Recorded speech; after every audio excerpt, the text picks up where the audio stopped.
Imagine standing on the edge of the known world, having crossed a hostile ocean, only to find nothing.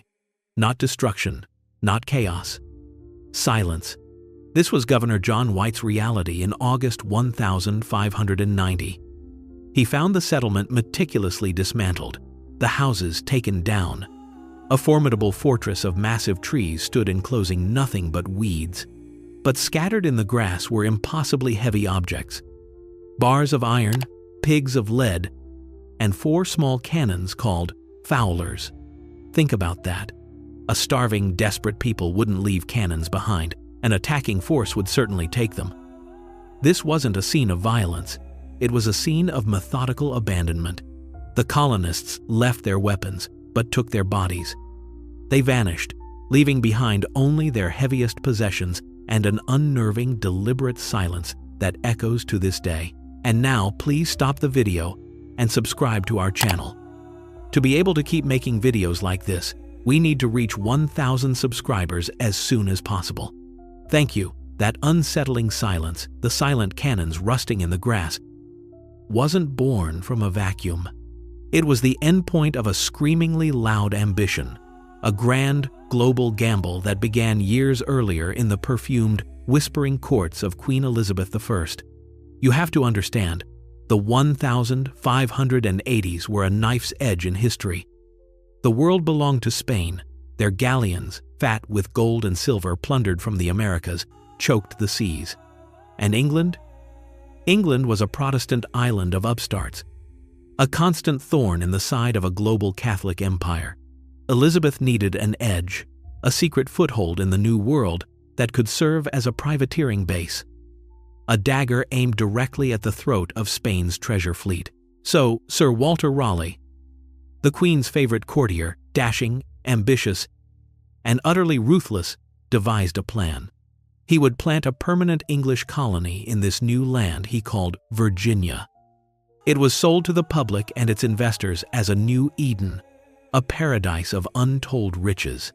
But its true purpose was military, a strategic beachhead in a Cold War that was about to turn hot. Into this grand, dangerous scheme walked Governor John White, an artist tasked with documenting this new world, and with him, his pregnant daughter, Eleanor Dare.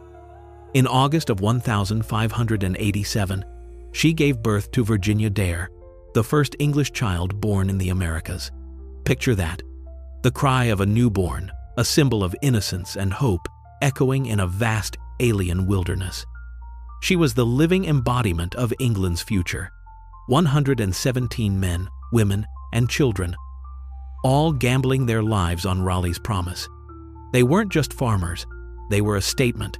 But the hope that sailed with them would soon curdle into a desperate fear. And the clues to their fate were left carved into the very fortress they built to protect that hope. As you're about to see, 3 years. For 3 long years, delayed by a catastrophic war with the Spanish Armada, John White was tormented by the image of his family, of that baby girl, waiting for him across the ocean. When he finally landed on Roanoke's shores in the dead of night in August 1590, he expected to find one of 2 things: a thriving settlement or the bloody scene of a massacre. But what he found was far stranger and, frankly, more disturbing. The small cluster of cottages he had left behind was gone. In its place stood a fortress. A massive wall, a high palisado of great trees had been erected, enclosing the entire settlement area. Can you imagine the labor, the fear that must have driven them to build such a thing? As White and his men approached, they saw no guards, heard no sounds. Inside, they found the scene we opened with: the dismantled houses, the abandoned iron, and an overwhelming silence. They searched for graves, for any sign of a fight, but found nothing. And then they saw it. Carved into a great post at the entrance, in clean, capital letters, was a single word: Croatoan. Now, this is the detail that history so often gets wrong. This wasn't just some cryptic clue. It was a pre-arranged code. Before he left, White had given the colonists a clear instruction: if you must move, carve your destination into a tree or post. Crucially, he told them to add a Maltese cross above the carving if they were moved by force or were in danger. White's own report is explicit. He found the word, he found the destination. But he found it, and, I quote, without any cross or sign of distress. This wasn't a desperate scrawl. It was a signpost, a forwarding address. It was a message that they were alive and had moved to the island of their allies, the Croatoan people. So why, for 400 years, has this been called America's greatest unsolved mystery? If they left a message telling us where they went, why are they still considered lost? It's because the simple truth might be more uncomfortable than any ghost story. And Croatoan wasn't the only secret destination they had planned. That message, Croatoan, was their declared destination, the one they left for the world to see. But what if it wasn't the only plan? What if there was a deeper contingency, a secret kept so well it lay hidden for over 4 centuries on a piece of paper sitting in the British Museum? The document is John White's own map of the region, titled La Virginia Pars. For generations, historians studied its lines, its names, its beautifully rendered coastlines. They also noted 2 small, seemingly insignificant paper patches, assuming they were simple repairs made long ago. But in 2012, researchers decided to look closer. Using advanced imaging technology, infrared, X-ray spectroscopy, they peered beneath one of those patches. And what they found changes everything. Hidden under the paper, drawn in red and blue ink, was a symbol. A distinct, 4-pointed star. In 16th century cartography, that symbol meant one thing: a fort. The location of this ghost fort wasn't random.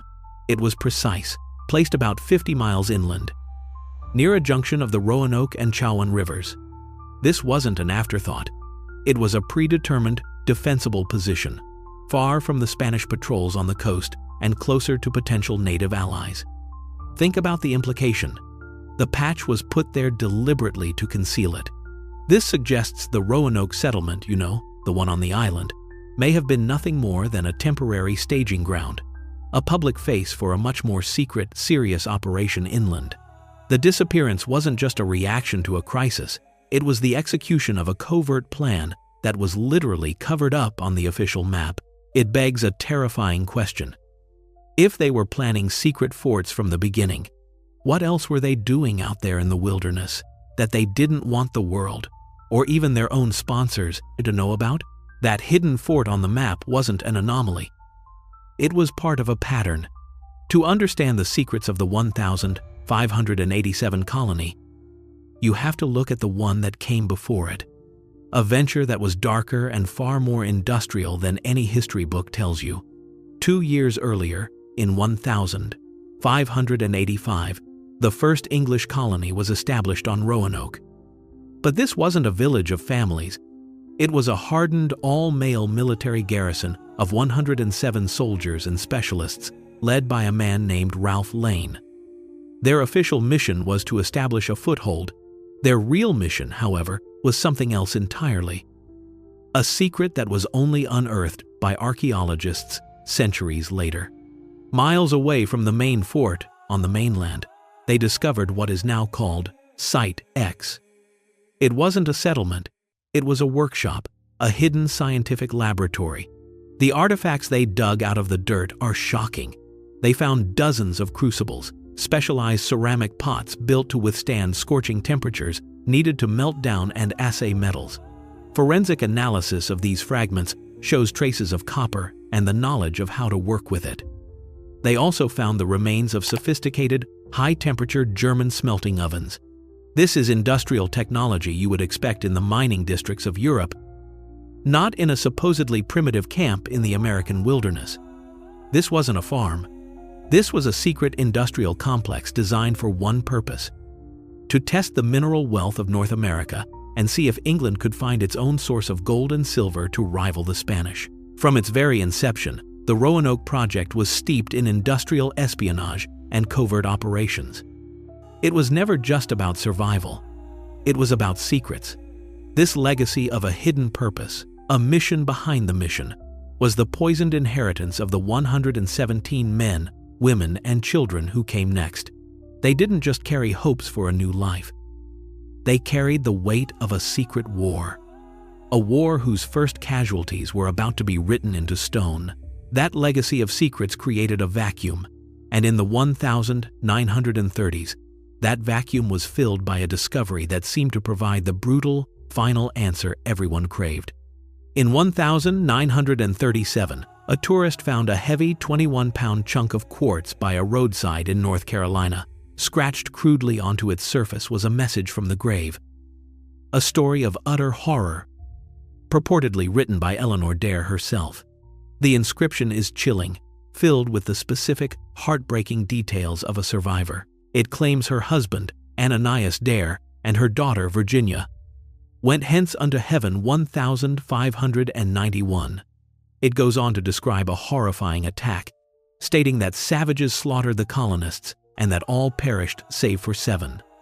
It was the answer everyone had been waiting for. A simple, brutal narrative of heroic settlers falling to a savage wilderness. This story of a bloody massacre exploded across America.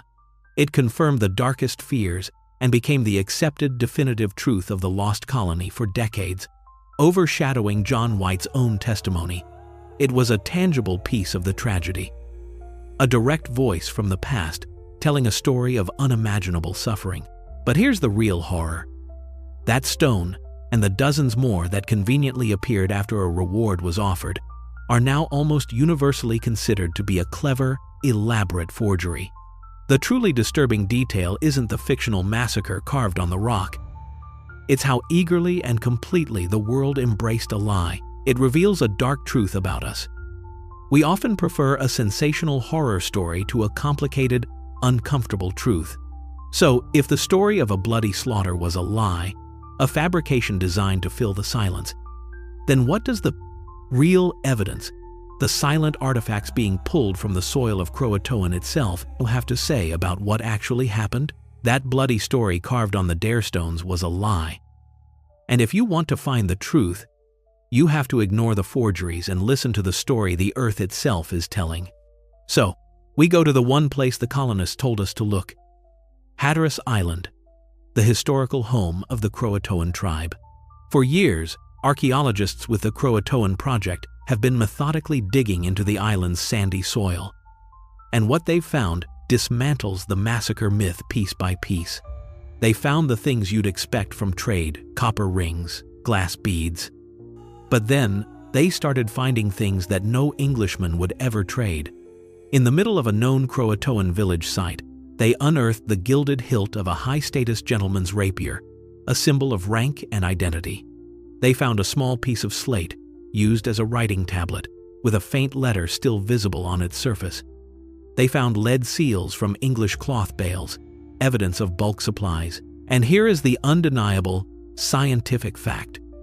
These intimate personal artifacts of English life were found mixed directly in the same soil layers, shoulder to shoulder, with the everyday pottery and tools of the Croatoan people. This wasn't the site of a battle. This was the site of a shared life. The evidence points to one inescapable conclusion. The English were living there. They had integrated.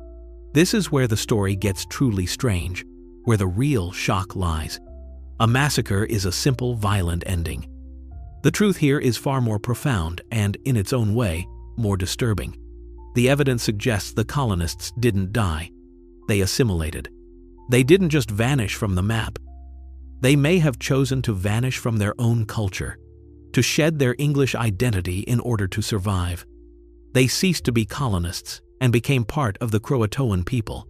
The real mystery isn't what happened to their bodies, but what happened to their identity.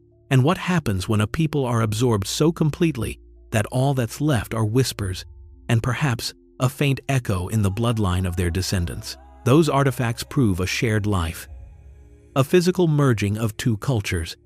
But modern science allows us to ask an even deeper, more haunting question. If the colonists' culture was erased, did their bloodline survive?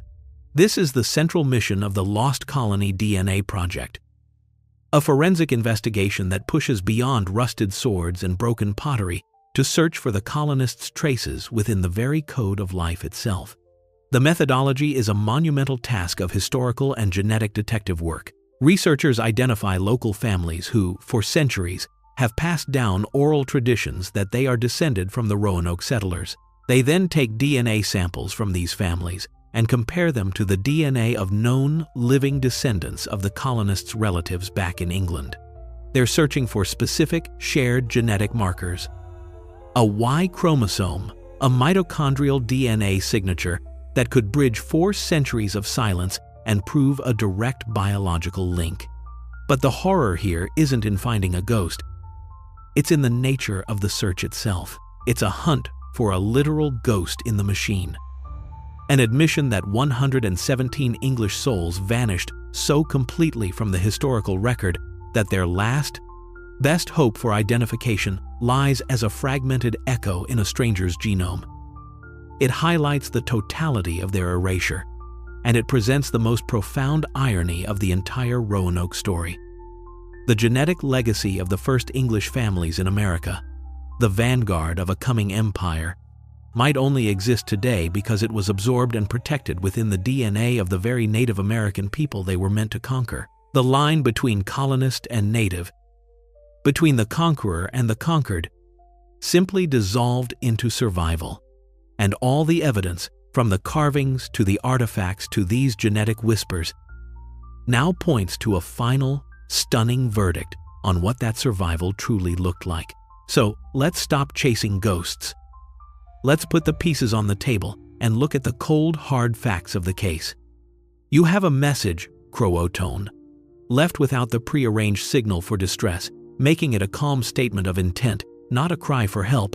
You have a secret map with a hidden symbol for a fort miles inland, proving a covert contingency plan existed from the very beginning.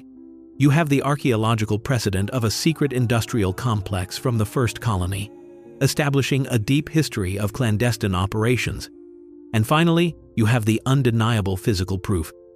English rapier hilts and writing slates mixed with native pottery in the heart of a Croatoan village. Evidence of a shared life, not a slaughter. When you assemble this evidence, the verdict becomes inescapable.